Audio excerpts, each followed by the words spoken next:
Commonly, after starting to learn about velocity banking, many individuals wonder, well, why don't I just make an extra payment? What difference does it make? Well, in today's video, we're going to take a closer look into this exact question. We will look at an in-depth example of how each of these strategies works, but most importantly, we'll go over the different variables that can impact each of these strategies. Before jumping in, it's important to note that when it comes to velocity banking or making an extra payment, there's no one-size-fits-all. Meaning, depending on an individual's unique financial situation, a certain strategy like velocity banking could be more suited to them compared to another person. For those new to the channel, welcome to Concepts Made Simple, where we aim to simplify everyday financial topics.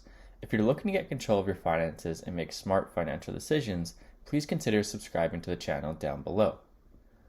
When it comes to velocity banking and making an extra payment on a loan, both strategies are essentially looking to achieve the same thing: pay down debt faster and reduce the amount of interest that one pays throughout the loan. So what are the key differences? Let's take a look at an example. Imagine Thomas currently has a mortgage with a balance of $350,000 at an interest rate that sits around the current United States average of 7.3%.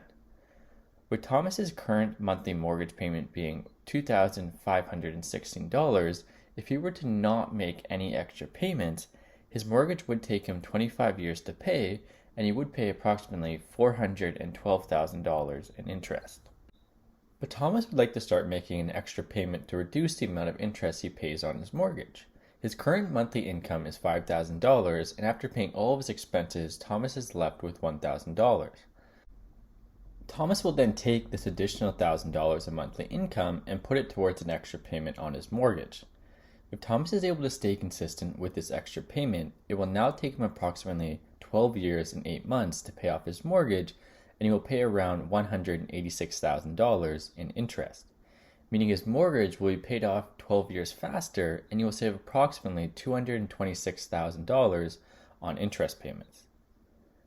Now let's imagine instead of making an extra payment, Thomas would like to use velocity banking to pay down his mortgage faster.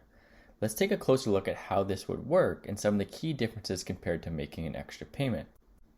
For Thomas to start using velocity banking, he first needs to access his home equity line of credit, also commonly known as a HELOC, which he currently has with his bank. His HELOC has an interest rate of 8.5% and an available credit of $12,000. The next step is for Thomas to take his $12,000 from his HELOC and put the entire amount towards his mortgage. By utilizing his HELOC, Thomas has gained access to additional leverage, which in turn helps reduce the balance owed on his mortgage. Leading us to our first key difference between velocity banking and making an extra payment, which is the additional leverage. By having the additional leverage, Thomas is able to pay substantially more off his mortgage balance compared to just making the $1,000 extra payment. Thomas is immediately able to lower his mortgage balance by $12,000, which would take him a full year to do if he was making an extra payment. This will result in interest saved on his mortgage each year. Thomas will then pay back the HELOC on a monthly basis, and once it has been paid back, he will then repeat the process of putting the additional $12,000 onto his mortgage. Since Thomas has an additional $1,000 in cash, each month he will then use this to pay down the balance on his HELOC.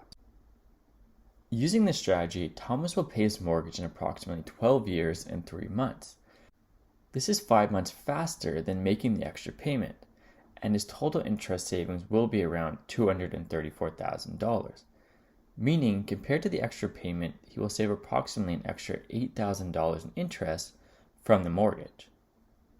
However, the additional $8,000 in saved interest does not take into account the interest that Thomas will owe from his HELOC. Although the HELOC provides additional leverage, it comes at the cost of having to pay interest on that leverage. Meaning, Thomas will still need to pay interest on the money he has borrowed from his HELOC.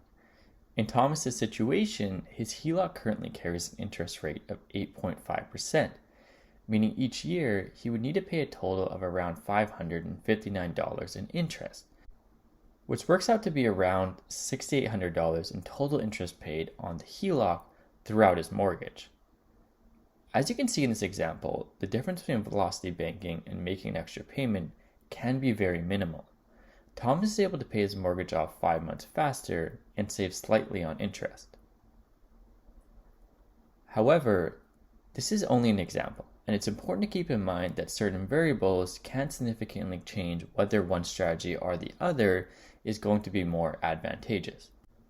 For example, if Thomas was able to secure a much lower interest rate on his HELOC compared to his mortgage, possibly through negotiating with his bank or taking advantage of a welcome offer, the benefits of velocity banking could go up. It's important to keep in mind that every individual has a different past when it comes to credit, meaning the rate an individual can secure on a line of credit will likely vary from person to person. And the opposite is true if Thomas finds himself in a situation where his HELOC interest is much higher than the interest on his mortgage.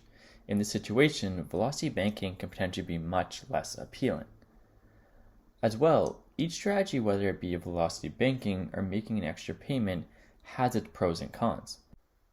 Just because one strategy may seem more advantageous at the time, doesn't mean an individual should still just go ahead with it. Beyond just comparing the two strategies, there are many different things that should be considered when it comes to each strategy. It is always recommended to speak with a licensed financial advisor before making any significant financial decision. Thank you for watching today's video. If you found the video to be helpful, it would be greatly appreciated if you could leave a thumbs up and consider subscribing to the channel for more everyday financial topics.